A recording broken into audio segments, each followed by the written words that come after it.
The Main Event. I'm your humble host, Stephen McCollum, and you know him as on vacation for his birthday week. Some of us get a day, some of us work on our birthdays, some of us, that's all we get. He just takes a whole week off and goes to Sedona, as he announced last week and everything. Of course, I'm talking about 17-year NFL veteran Dale Hillestray. His birthday was on Saturday and hasn't responded to anybody, hasn't done anything. Just minding his own business out there, acting like we all don't exist. As he's up celebrating his birthday up there in Sedona now, I guess, for the week. Yeah, he'll be back on Monday of next week as well for him, barring if he doesn't get washed away with these storms rolling through and everything, right? Coming up as well. So, fun times. But I got you today. Of course, Bruce Cooper tomorrow, Lou on Thursday as well. So it's going to be fun. And Robert chimes in already. Don't forget, join the YouTube chat. TME Media AZ right there at the top. You'll see a live button. Click on the live link. Robert says, I'll say it for Dale, my Diamondbacks. Yeah, that's the thing. If Dale was here today, he would have walked in claiming them. His arms got to be tired, though, climbing up back on that bandwagon ladder, right, to get to the top after jumping off all the time and everything. He's got to be dealing with it. I mean, what can you say? I'll say we got a lot of baseball talk today. First first half, quote unquote, of the season is done. All-Star game begins tomorrow night. Of course, Home Run Derby tonight. We'll set the stage for that coming up as well. But we got to look back at the season. It is interesting to me. And they cut Pavin Smith. I've been saying for what, 2 weeks now, 3 weeks now, that Pavin Smith is a drag on this organization. Everybody's got to answer the questions. We see it at home. I've told you stories of my kid's grandmother on their mom's side. We go to that game on Father's Day, and Pavin Smith comes up. She knows no other players on this team except for Corbin Carroll. Pavin Smith comes up to the plate. She goes, "Oh, that guy's not very good." And I go, "How do you know?" "Oh, Grandma. All Grandma does is say bad things about him when he's in the game." If it's a drag on the fan base, if it's a drag on, the announcers, if it's a drag on the diehard fans out there, you know what it's doing in the locker room and stuff. Boom, DFA'd on Friday. We woke up to that. Well, late Thursday night. It's like 10 or 11 p.m. Thursday night is when we got the news. Friday, of course, not being here, we didn't get to talk about it, so we'll address that as well. But I do find it interesting. Bats going to tear in Los Angeles. Now, Friday's game, Ohtani gets benched. Dodgers, I expected to struggle in that game, but they still have hitters and things with Erod on the mound. Okay, cool. You snuck that one away because Ohtani didn't pitch. But beating Yamamoto, and then yesterday, I mean, just fantastic outing for the Diamondbacks. Is this a turnaround series? That's the question, right? That you have to look at going forward here. We won't know, of course, till Friday. They got the St. Louis Cardinals coming up. That's an all-important series coming up on Friday as well. So that's all. That's what we'll talk about there. But a lot of baseball talk coming your way, talking about the first half of the season, looking ahead to the second half. It is interesting, Tori's comments afterwards, and we'll get into this. I was paying attention to as much as I could on Tori's words after the game yesterday with that sweep. This team is on a are they going to buy or are they going to sell kind of teetering. Everybody is leaning towards sell. That Dodgers series has everybody changing their mind a little bit. But this Diamondbacks team hasn't been able to put it together a long run. You come out on Friday and throw up an egg against St. Louis, all going to go away again, right? So it'll be interesting to see. We're going to talk about that. Lots of injuries happening over the weekend as well. Skeptical people. I'm not saying I'm skeptical about the Gallen injury. I'm just telling you this is what baseball does. Manufacture something to give a guy a break. The alternative is you have to DFA the guy. A phantom out of nowhere right elbow injury. Has to go on the IL for 15 days. Retroactive to July 9th on top of it. Okay. Yes. That's skeptical Steve coming out there, folks. Okay. That's what baseball does, man. You manufacture something, get him out of the lineup, get him time to work on stuff. You know, without the eyeballs out there, it's an excuse not to start him, not to get him out there on the mound, all of that stuff.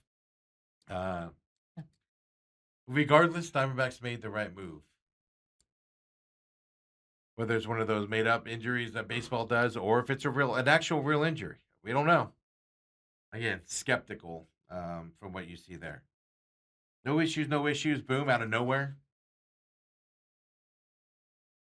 Okay.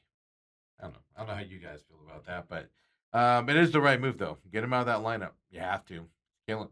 He's killing this team being in that lineup 100%. So we'll get more into that as well. Papa Mike's checking in and says, just finished the business replay. Yeah, he says, don't forget, McCollum on business, 7 a.m. Now Monday through Thursday. I was looking at the schedule over the weekend. It looks like July 31st will be the full week back here, where we stop taking Fridays off here for the summer months, mainly. Well, Cardinals report on July 22nd, the camp. Not a lot's going to happen in those first couple days, so we'll probably still take that Friday off. Then that following Friday, July 31st, we'll be coming back for our Friday shows like normal again, just kind of refreshing, getting some stuff done around the studio, doing some graphics work we're trying to get done and everything. So we're looking at that time frame just to give you a heads up here for the Friday shows again. And everybody that tuned in on Friday for that special, a very special main event with Lou on Friday. Boy, what a dud that ended up being. Holy moly, what a disappointment. So I didn't go out to the Rattlers game on Saturday night. They're playing Tucson. They have a playoff berth clinched and everything. And I'm like, this is a big UFC event. I'm not going to drive to Glendale. You know, they get a home playoff game. Obviously, we'll go. I'll go out there and deal with that. But if not, last home playoff game, we'll watch everything on the road. We were watching it. Just dominated Tucson. Just dominated Tucson. They have one game left. They're probably not going to get up into the 2 seed since them and San Diego are tied at 11. We'll talk about the Rattlers coming up here. But so I blew that off. I'm going to watch UFC. I'm going to pay attention to UFC. Fantastic fight card. Co-main event. I mean, it's a fantastic ending. Paddy Pimblett. I mean, instantly the bell rings and he gets the French paratrooper into that headlock or whatever, and 52 seconds that match is over. Just him holding onto his neck till he puts him to sleep. I thought that was going to be the fight of the night. I mean, it's a fantastic ending, no doubt about it. 52 seconds in. But woo! Then this Conor McGregor thing. I told you guys, I told you on air last week.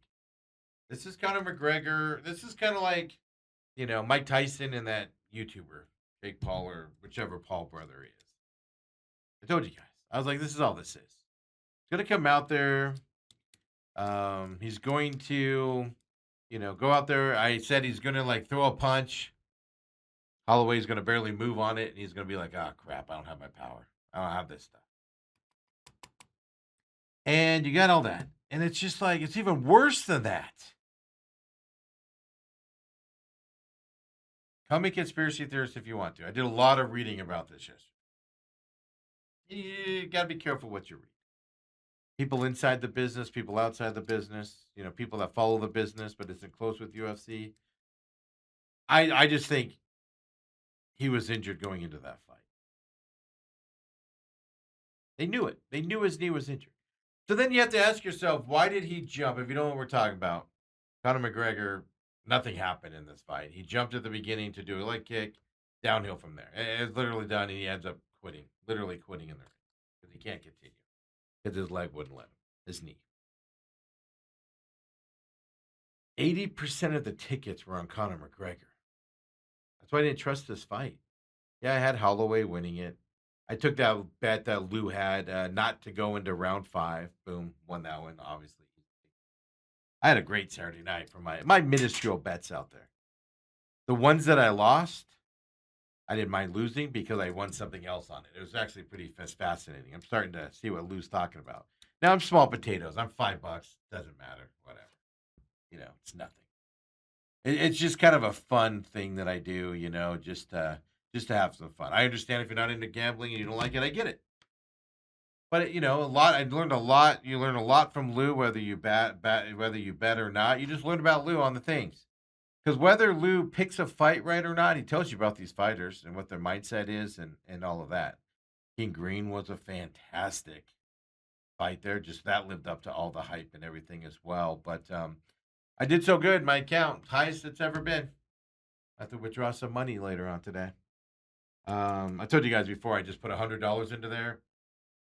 My DraftKings, I had a refill once. Um, but it was still using money I had won from FanDuel at that point. I use DraftKings mainly. I shop around, but mainly for UFC.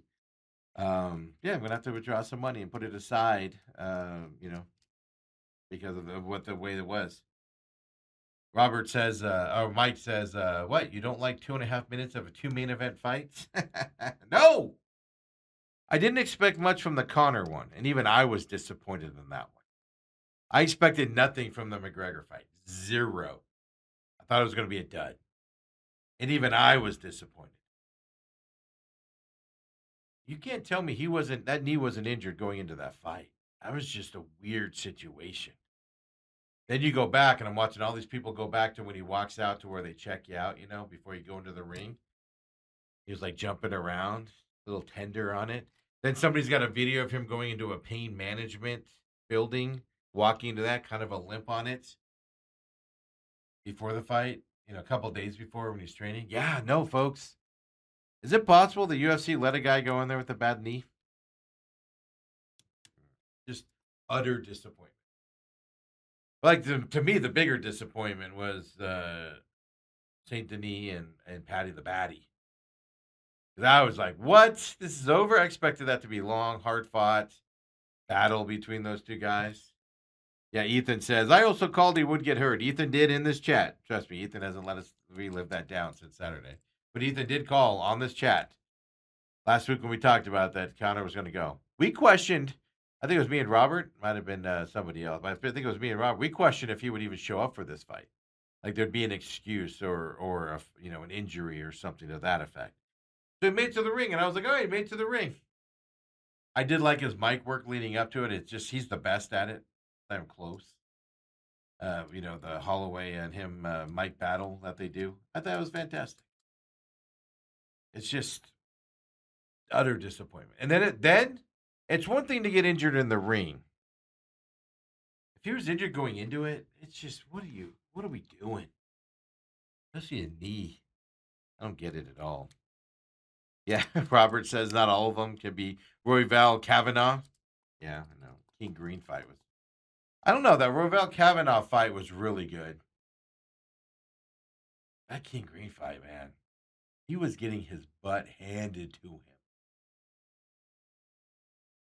And just turn. Boom.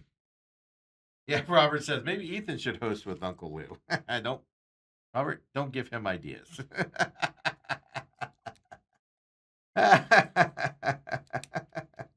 Papa Mike says the biggest thing I learned about from Lou about 3 to 4 years ago is to take the emotion out of betting.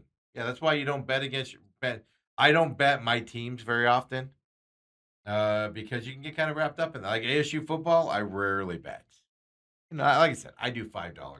I can lose $5. It's not the end of the world, and stuff like that. I put $100 into my account. I'm still playing off of deposit from whenever gambling became legal here in Arizona. So it's literally costing me nothing to do this and everything, and it's just fun. And if I lost the $100, like, I lost $100 over several years. Oh, well, put another 100 in there. Not a big deal.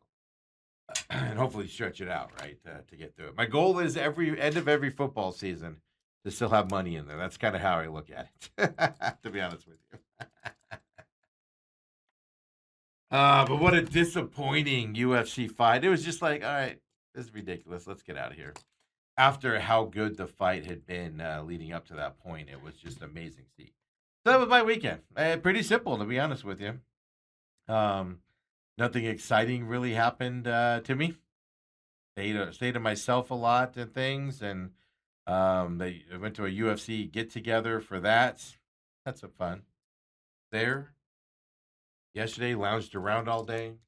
Went to dinner with Autumn. Pretty easy weekend, man. Watched some NASCAR. Watched some late night NASCAR last night. Rain delay pushed that. That didn't end till 2 a.m. roughly Eastern time over there in Atlanta. It ended up being a good ending.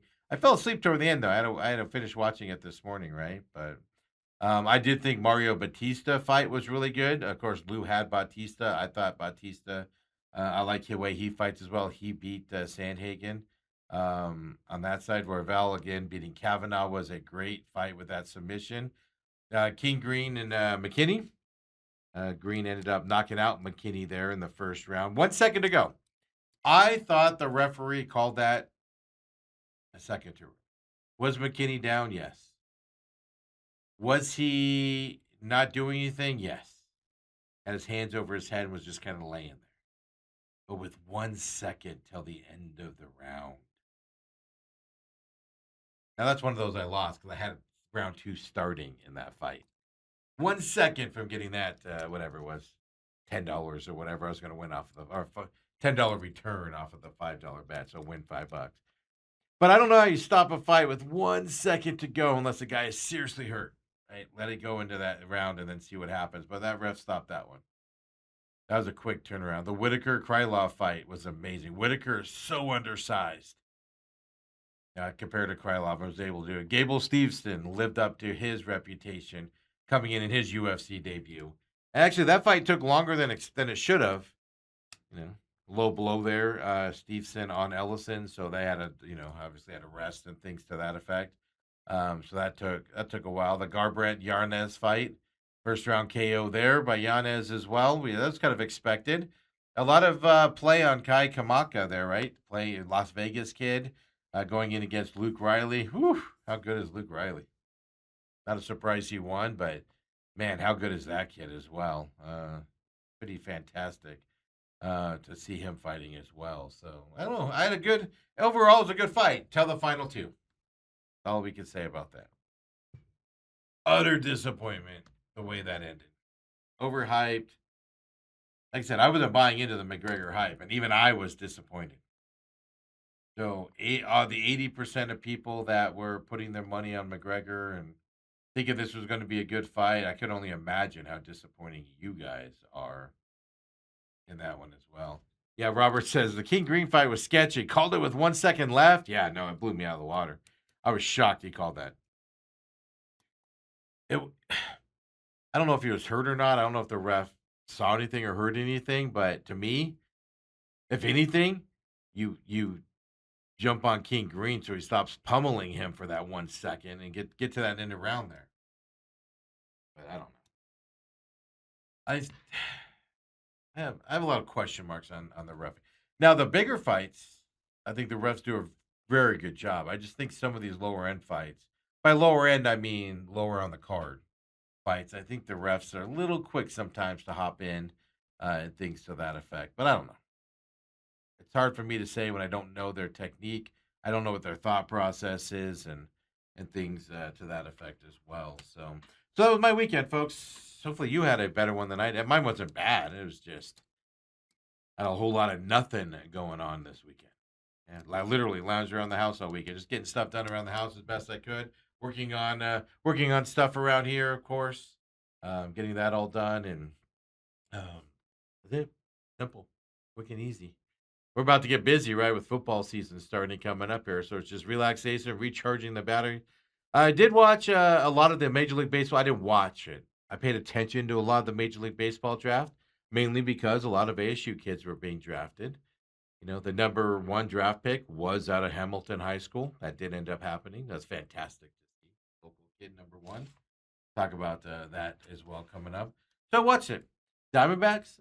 The reason you just don't get excited about the Major League Baseball drafts, or I don't. Here's the main reason why is number one. You're not going to see most of these guys for 6, 7, 8 years, if ever. If ever. If ever.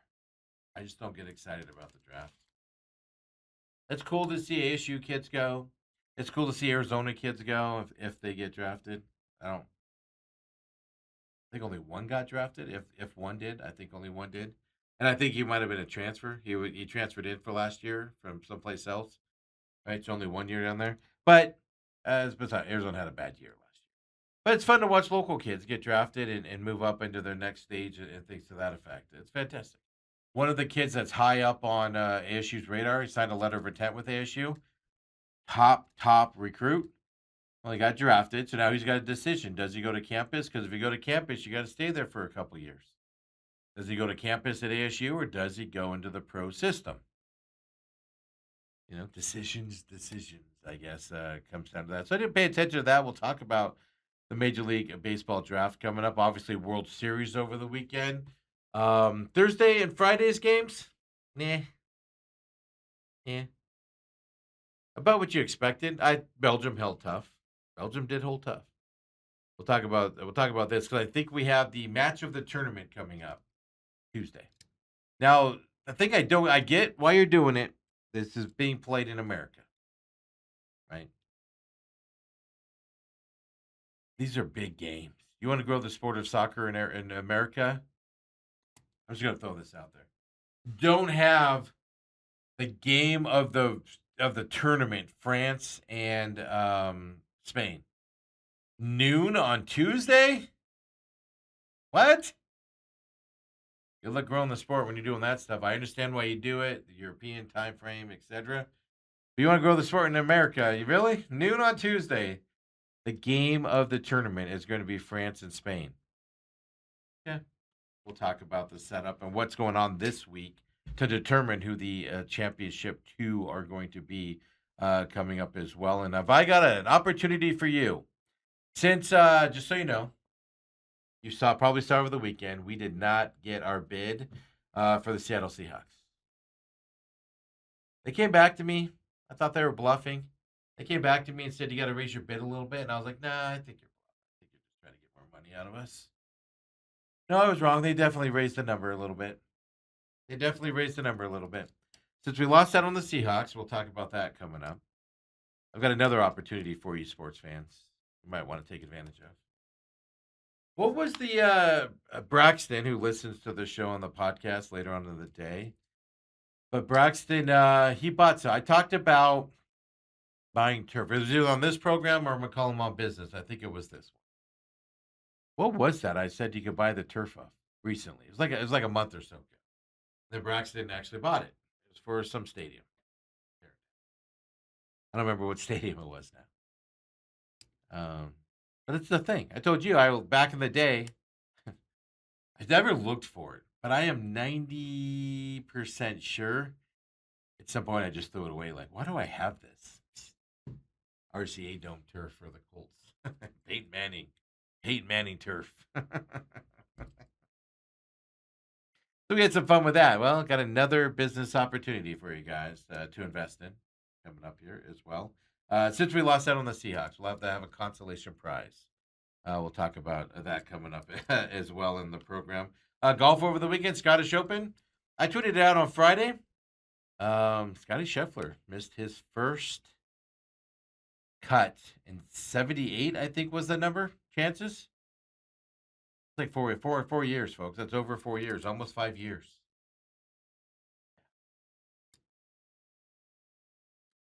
So he missed the tournament. Scottish Open. It's a big one because you have the 154th Open Championship. Of course, it used to be called the British Open. Now it's just called the Open Championship because we have to be snotty with our cup of tea.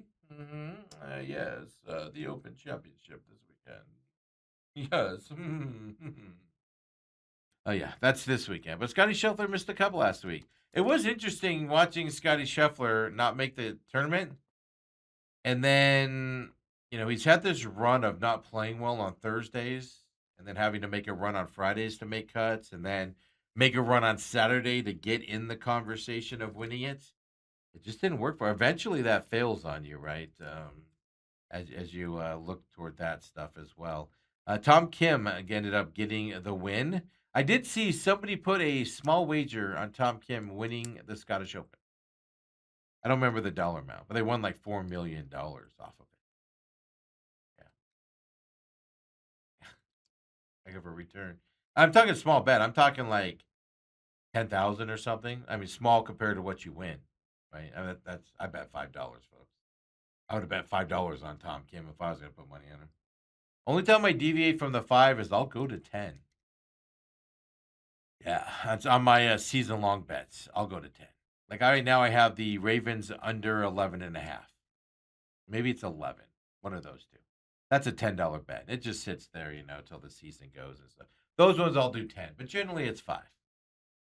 That's what I do. It's just more fun on the season long for some reason to go to 10. I don't know why I do that. But this was obviously a giant get ready tournament here in the Scottish Open for the Open Championship this morning. Yes. So that'll be interesting to see going into this. Obviously, all the big guys are playing there. All the guys are ready to go for this major this weekend. Kicks off obviously Thursday. Played over Royal Birkdale is where this is played. Starts Thursday, so obviously it'll be an overnight tournament. You catch the replay all day long coming your way. But how does the eyeballs to me would be how does Scotty Scheffler rebound from struggling so much at the Scottish Open? Same weather, same conditions, similar courses. It'll be interesting to see how Scotty Scheffler does recover this weekend after missing the cut for the first time in a long time. Missing the cut in the States is one thing, because you just private jet home. He missed the cut. What did he do? Did he go sightseeing? Did he work on his game? Did he go sightseeing? What did he do? Anybody see anything on was Scotty Scheffler seen it like a castle sightseeing over there at one point this weekend? Since he wasn't playing? My big question. We got the Open Championship. Going to give me plenty of chance for my bad British accent to do this week. Yes. Oh, of course. Tea and crumpets. Interesting. Ethan said, "Don't forget, we saw on the broadcast someone put 900,000 on Connor to win." Oh, that's right. Late, they put it on the broadcast. I forgot about that, Ethan. Again, first of all, that was a shocking bet there for me. We had 900,000 on Connor to win. Because Connor was an underdog. And it was late, too, that they put it down. I think at that point, I don't remember the odds at that point because I looked them up at that point, but I want to say Holloway was like a 325 favorite. So Connor would have been like a plus 210 or something. Yeah. $900,000 late on Connor. Hope he didn't need that money for something, right? Papa Mike said that ref's family probably had their money on that fight. He needed to guarantee them a win. Well, over under was 1.5, so you were safe there. King Green was getting I was like early in that fight. I was like, well, lost this one. This isn't going to round 2 to start. I had the round 2 and I had 1.5 over. I did the over 1.5 like on Tuesday or Wednesday of the week because it was a low number. And then I decided to go start round 2. I wasn't sure it would go 1.5 later in the week. I think I did that one on Saturday. And I missed them both. But won enough of the other fights, right? That's part of the battle. Because I had Green winning that fight as a plus number. So Green also was like, I got him at plus. Let me look it up here. Let me be factually accurate on this. I know on Saturday Green went to the favorite on Saturday. And then it became almost a pick 'em right before the fight as well. Making me log in again here. But I did have Green as a plus number earlier in the week. I think I took that on Thursday when Lou was in here. Or excuse me, on Friday when Lou was in here. It was a plus number.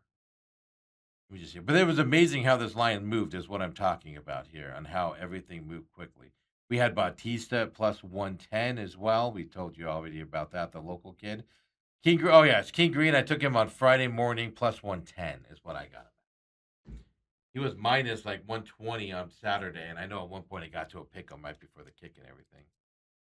It was great, right? Ethan said, "Did Jet get drafted?" No, he did not, Ethan. I know who he's referring to, Queen Creek High School as well. Then Robert says they only drafted 3 that were from high school.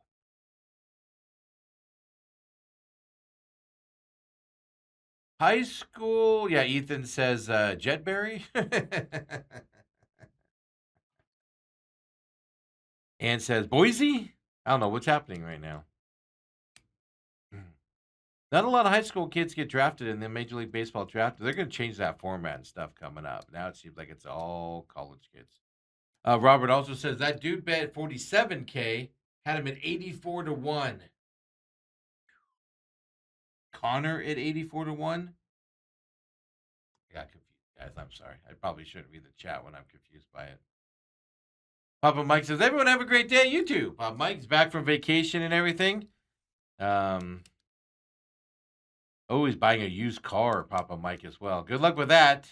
Not cheap as well. Oh, and then he's got to buy a car later in the week as well. Woo! Oh, that's right. Ann was right. Boise was the turf thing. Papa Mike, first of all, go have fun buying a used car. Hopefully that's a smooth process for you out there. Appreciate you tuning in at the beginning. That's right, the turf. Sorry, Ann. I got talking about so much stuff to open the show, having some fun here. I forgot about the turf. Yeah, I think it was the Boise turf and then Braxton ended up buying it. He messaged. I can't remember if he put it out on Twitter or if he did on the show, but he went out and bought a piece of the turf. I think he put it out on Twitter as well. Oh, Tom Kim was an 84 to 1. That's right. And that guy bet 47K on him. And he had him at 84 to 1. That's right.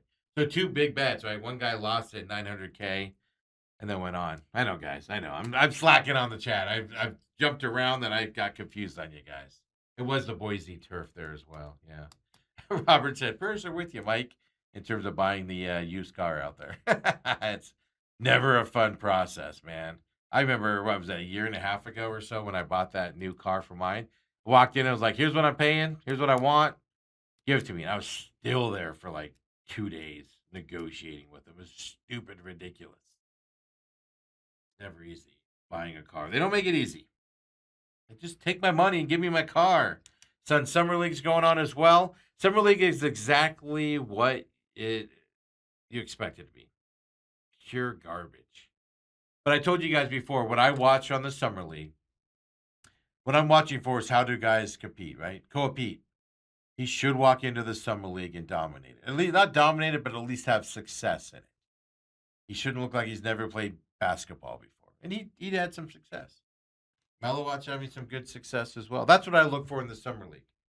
If you've been drafted, especially a first-round draft pick, you should walk into the Summer League and have some success. You should be better than most of the kids playing in the Summer League. So we'll talk about the Suns here and kind of what we've seen so far from them. Good success from the young guys, I think, here in the Sun Summer League. Talk about that coming up as well as we go on. So the Open is this weekend. Grab your tea and crumpets and your hunting dogs with your horns, burp, burp, burp, or whatever you do for those dogs. Yeah, I know. Bad stereotypes I got going there. Don't brush your teeth for a week. British tripe. I know. Thank you. Thank you, folks. Thank you. Coming up. Let's get into it. We've got a lot of baseball to talk. We got World Cup. Let's get into the World Cup when we come back. Get that done here in this hour. Of course, I got some NFL stuff for you. Besides the Seahawks being sold, we'll talk about that. Because that's actually Paul Allen. He's been dead for a few years now, but obviously no kids, no family other than his sister out there. She took over his trust, and he put specific things in his trust after he was gone, what to do with the Trailblazers and the Seahawks. It's actually a really nice story for him to do as well, and it's fantastic. We'll talk about that coming your way. Plus, I know if you're not into video games, I get it. We'll talk a little video games here around the NFL because the all-important to the players, Madden, over 99 listings out there. A lot of talk. Cardinals, a lot of talk over the weekend was Cardinals lowballing Trey McBride in that negotiation that they had. It's Cardinals lowball everybody, folks. If you don't know, ask Jacoby Brissett right now. But news on that coming your way as well. So look, and then a lot of baseball to wrap up the show in the second hour. So come back and join us. The main event. See you in a minute, folks.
And we're back here, main events. Having some fun here on this Monday as well. Don't forget, like, subscribe the YouTube page. For those of you that don't like YouTube, well, we got all of our programming over on Rumble, including a new episode from The Real Matrix came out on Friday at noon. It's on education out there, so check that out. I know the Angry Fan appreciates everybody that catches that program and the free podcast of it as well. The numbers on the podcast are amazingly a growth here as well for his programs. And a new episode came out on Friday. Of course, if you don't like YouTube, you're obviously not watching us live, you're catching us on demand. It is over on Rumble for those of you that are into that. All of our programming, of course, and then the free podcast systems. And for those of you that are able to, because of work obligations, join us from 8 to 10 every day on the main event. Thank you very much. Don't forget, business show at 7 in the morning as well. We get you updated on the market, stories around the business world. A lot of fun at doing that at 7 as well. While you're getting ready for work or driving in, just tune us in and listen. We'd appreciate it very much. Of course, Pit Stop coming out later this week. Last night, late night Atlanta race, 3.5 hour roughly rain delay. Pushed that race to finish like 10:30, 11 o'clock our time last night. Yes, Ryan Blaney got the win. Some things happening around at NASCAR as well. They go to Nashville this week. So we got the Pit Stop coming up. IndyCar gets underway, and Oval coming up this weekend as well. So it'll be a fun weekend. I believe maybe I have it backwards. Is IndyCars, let me just double check. IndyCars at Nashville this weekend. I think I might have them backwards. Oh, yeah, that's right. I had them backwards. IndyCars in Nashville, north of Wilkesboro is where the NASCAR boys go to this weekend. So I did have them backwards, folks. I do apologize for that. Just like me reading the chat, I'm just all confused now as well, I guess. Let's talk a little World Cup out there. Thursday's game. All right. France ends up winning it. I think France is the best team on the pitch. I think they're going to win it all. Then you got the Spain game as well. Good entertaining game on Friday. You know, compared to what we've been seeing, though, just your typical football match out there for those guys. Honestly, I thought those were just standard football games, is what I thought those were. Not a knock on it. Everybody settle down. It is not a knock. Bigger point is, I thought they were just standard games, which after all the excitement we've had in this tournament, kind of felt like a letdown, right? that we had to deal with. France beating Morocco 2-0 on Thursday. Not a surprise in my eyes. Spain beat Belgium. Belgium held in there. I was actually impressed with Belgium. They're a tough little gritty team, obviously destroying the United States. But Spain beat them. Spain's a better team than Belgium, period.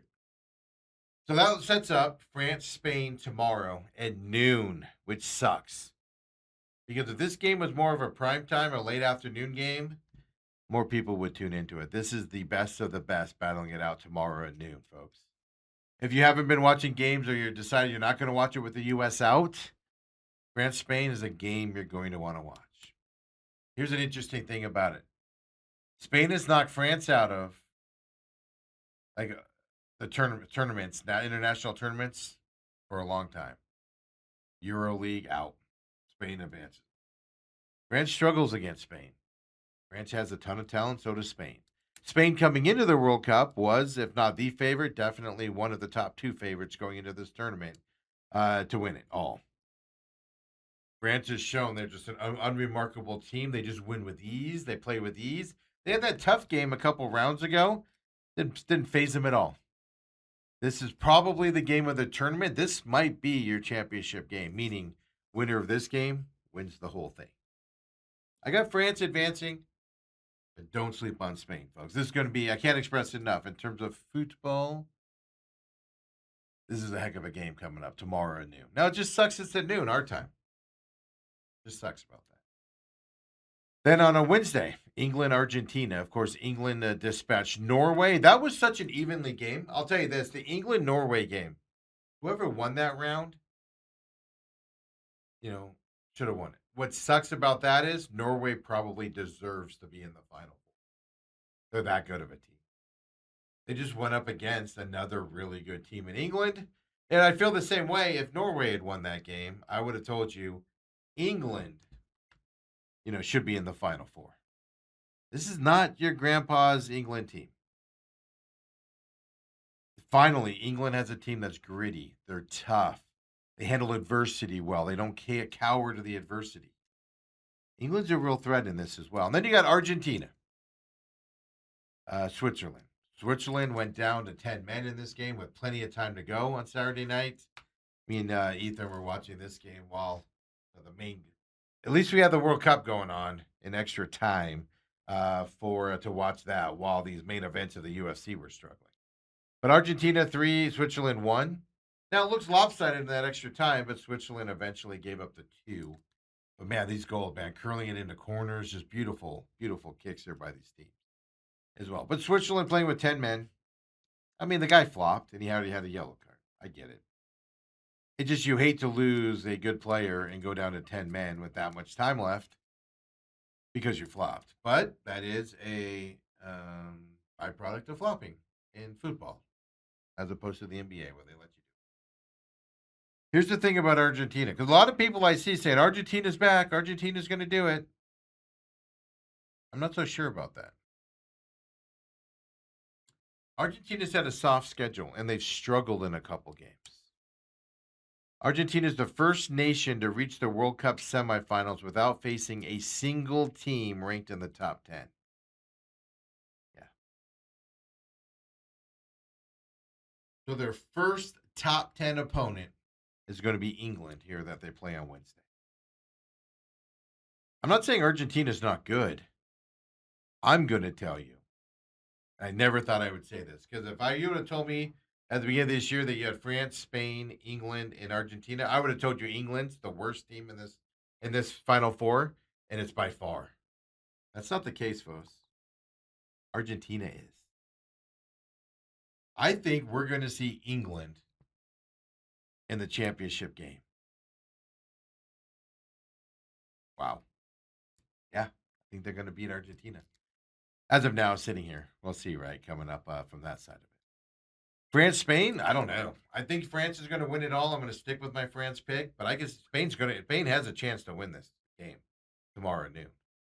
France can do it. Spain can do it. The winner of this, I believe, wins the whole tournament.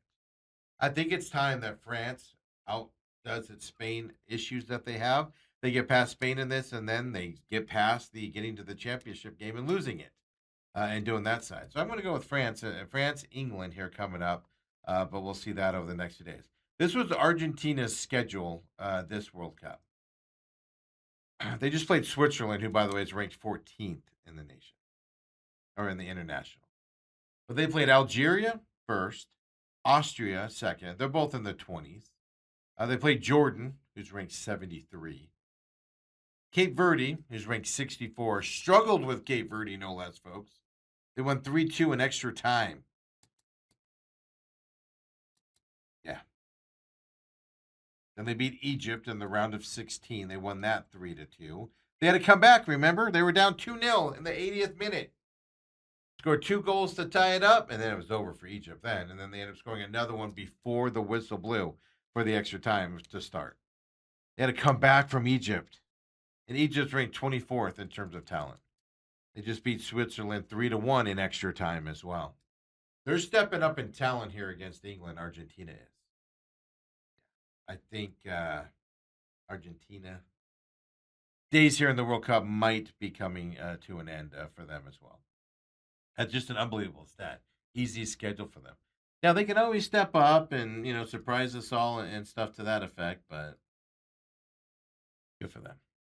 Before we get into, like I said, a business opportunity for you out there, maybe it'll, you know, invest and make money over time. I'm just kidding. You would only buy what we're going to talk about because you just want a piece of it and you put it up. Like I told you, I went to charity. Like I said, the Colts Turf RCA Dome I bought. I went to charity.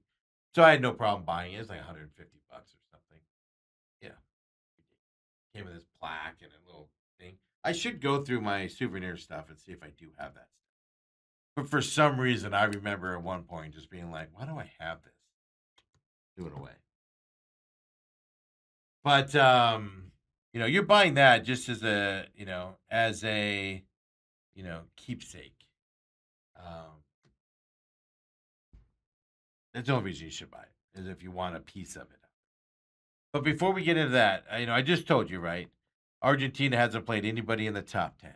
They played a team that was ranked 74th in the world in Jordan. FIFA president came out and he hinted at a possible expansion of the current World Cup format to 64 coming up for 2030 tournament. Yeah. This year they expanded from 32 teams to 48 teams. Yeah, there were some fantastic games, but was there any big upsets? Yes, South Korea went home early. Another team I'm drawing a blank on right now went home early when they should have probably advanced on.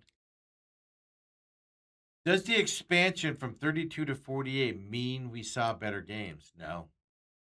You're stuck with those really good games to where you kind of lean that way. But when you think about it, right, you go from that. So now you're going to you have the 74th ranked team in the world in the World Cup. Cape Verde ended up being a team that competitive in this tournament. They took Argentina to the last seconds of a thrall there, right? And wasn't able to pull it out. So I'm not saying some of these smaller teams or older teams can't have success in this to their level, right? But none of them are winning it. You go to the team like the United States, which is like 16th international. They have no chance to win this tournament. They can get to the round of 32 and maybe 16, and that's it. Why are we expanding it to put more really mediocre to less than good teams in this tournament? Well, it's for money, obviously. Ratings, I think, is what it's for. But is it necessarily good for the sport, is my question. And I bring that up just because, again, college football wants to expand.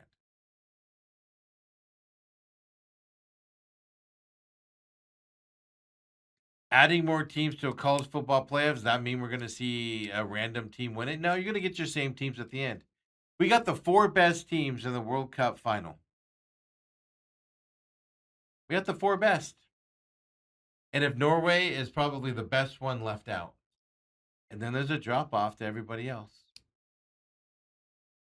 So I did is interesting. Last week, the Athletic did put an article out. And the headline is: Should the college football playoff expand? Here's what the 48 team World Cup can tell us. And I haven't read the whole article yet. This was put out last week. I saw it. I saved it. I just haven't gone through it and read it yet and stuff like that. I don't think it's better for the sport. Yeah, you can have a team like Cape Verde, but how many of the other teams just showed up and they were fodder for these teams? Argentina was beating those lowly teams like 3-0, 2-0, fairly easy games. This expansion isn't what you think it's going to be. So we'll talk more about expansion coming up, but FIFA is looking to do that now coming up. 48 to 60. How many nations are there in the world? Let's look that up first of all. At some point, we're just going to have every nation in the world in this tournament. How many nations are in the world? 195 recognized countries in the world.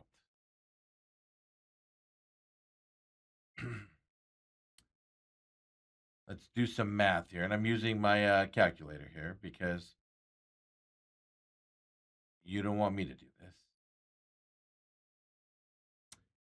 32% of over a quarter of the world will compete in the next World Cup if they expand it to 64. Hmm. And a lot of those teams won't be able to compete in that team. Now, the Olympics recognizes 206 countries. So, if you want to go off that number. Why does they do that? Well, because Hong Kong's its own independent nation, even though it's not. Puerto Rico is part of the United States, but they get their own flag in the Olympics. So that's how you go up to 206 on the Olympic side as well.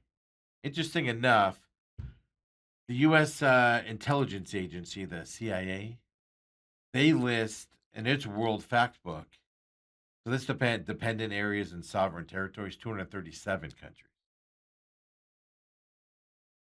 But basically, there's 195 nations for expansion.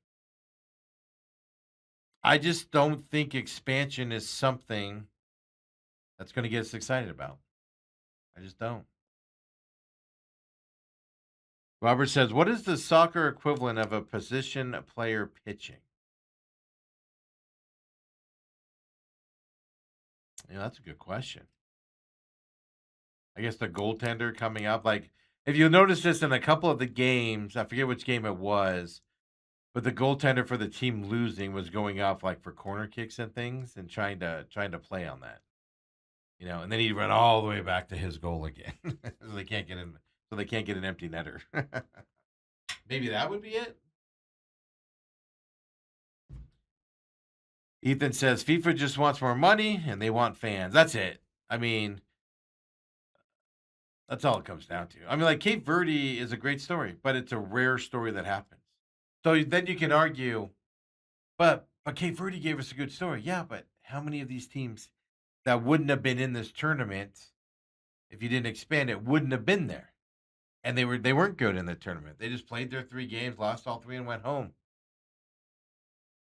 Look at you, Turkey A, who is better than where they played. So anyway, expansion might be coming for the World Cup. And that's the other side of it. The World Cup next time is played in Morocco, which is on the northwest corner, roughly, of Africa. Just south of Europe. These games are going to be played. I guess you let more countries from that hemisphere into the tournament, bring up the hype and everything. It's just amazing to me how all these networks are going to be bidding, and the streaming networks are going to be bidding for FIFA based off of this year's World Cup numbers in the United States. It's kind of fascinating because it's a huge number. You're not getting this number next World Cup because of the timing and stuff like that. I don't think. Maybe you will. It's interesting as well from there. But expansion coming. We can learn some things from the FIFA expanding here to the College World Series and that stuff. Again, as we finish this first hour,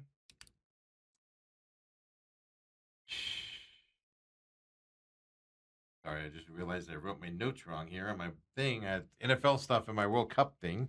I'm confusing footballs here. Business opportunity for you if you want it. The final pitch, the final game of the World Cup is going to be played at MetLife Stadium up there in New Jersey. They got to convert it back to artificial turf afterwards because NFL players don't deserve turf, folks. Or they don't deserve natural grass. They deserve artificial turf. According to FIFA, quote, each piece of the final world pitch that you can buy, each piece contains an original fragment of the iconic final playing surface, making it a unique collectible that celebrates one of the world's greatest sporting events. Here's my question. How do you keep natural grass alive in a container? Won't it die? At least the RCA Dome Turf or the Boise Turf, the Boise Blue Turf, at least that's artificial turf. You don't have to worry about dying. Doesn't natural grass die in the environment? Are they going to seal it to where the grass won't die? Are they gonna have little sprinklers go on and a mower go in there and mow it while it's on your desk? That's a legitimate question I got. Because the reason why I'm asking that is this thing is being sold for $450.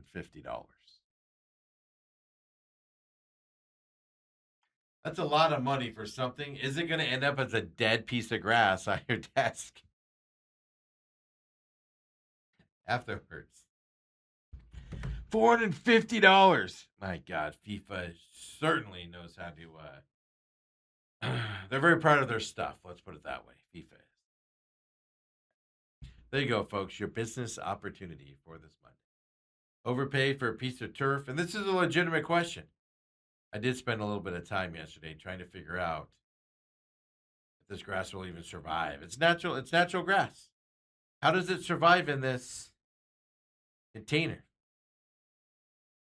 Because if it was alive, it grows, gets longer. We all have lawns, right? Well, a lot of us have lawns. We feel that. We know how grass works. $450, folks. Piece of the pitch can be yours.